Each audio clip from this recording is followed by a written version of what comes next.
It's easy to understand why a cloud of speculation has hung over Destiny like a dark cloud on a sunny day. Ever since the game's official unveiling in 2013, we've had very little to go on outside of a drip feed of information, so brief trailers and tantalizing screenshots are all we've had to go on for far too long. So to say the studio has played it close to its chest would be, well, a fairly big understatement, and now we have a fairly good idea of why. It's difficult to understand what's so fun about Destiny without playing the game yourself, and it's taken the Destiny First Look Alpha to really sell us on the concept.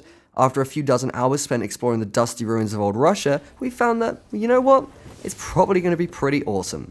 It is worth noting, of course, that the alpha was only available on PlayStation 4, so we did have to spend time with the DualShock controller.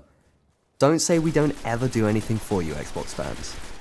Make no mistake, Destiny feels like a typical Bungie shooter through and through. The studio has once again found a delicate balance between arcadey gunplay and precise handling that rewards those with talented thumbs. The 30 seconds of fun mantra that carried Halo through the last generation returns, so expect short-form exciting combat loops that ensure you're never more than a few footsteps away from a gunfight. The weapons feel weighty, the enemies are fast and deadly, and this should come as no surprise, it runs smoother than almost everything else out there. In many ways, Destiny feels like the Halo game Bungie has always wanted to make, a brave coming together of science fiction spectacle and best-in-show gunplay.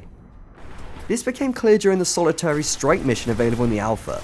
A game type that pits 3 Guardians against an increasingly difficult wave of monstrous enemies, every second spent inside a strike mission felt more pressing, more tense than even the most exciting games of Halo's firefight mode.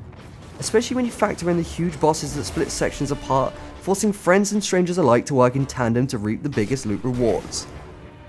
Layered on top of the familiar gameplay and obvious Halo comparisons, Destiny has a hell of a lot more going for it. Bungie has found a way to simplify some surprisingly deep MMO progression systems in ways that games like World of Warcraft and Guild Wars still struggle to do to this very day.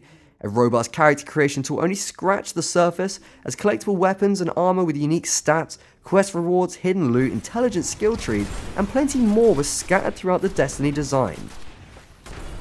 The section of Destiny we played was fairly limited, giving only the slightest hint as to the overarching narrative, as well as the PvP and endgame content. And while it only offered access to one map, it was huge, and provided a great indication of the scale of this universe Bungie has created. Packed with quests to complete, enemies to battle, and even dynamic events for everyone on the map to get involved in.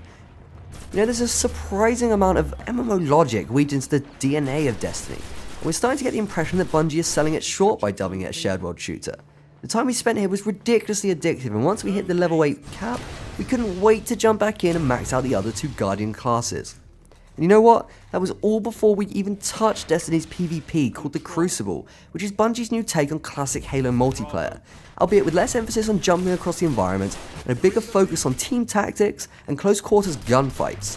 The Crucible even lets you bring in your own personalized character along with your skills, custom loadouts and armor. Of course, Bungie does have a lot of work on its hands when it comes to properly balancing the Crucible. Fairly intelligent matchmaking systems or strict gear requirements need to be put into place to stop higher ranking players from dominating, but that's something the alpha wasn't directly concerned with showing. For now, Bungie just wanted to pull back the curtain on its most ambitious project yet. It wanted players to jump into its new creation and let them run until they hit the walls they carefully constructed. This September, those walls are going to come crashing down and the true potential or pitfalls of Destiny are going to be realized. Until then, we can't help but get excited about Destiny.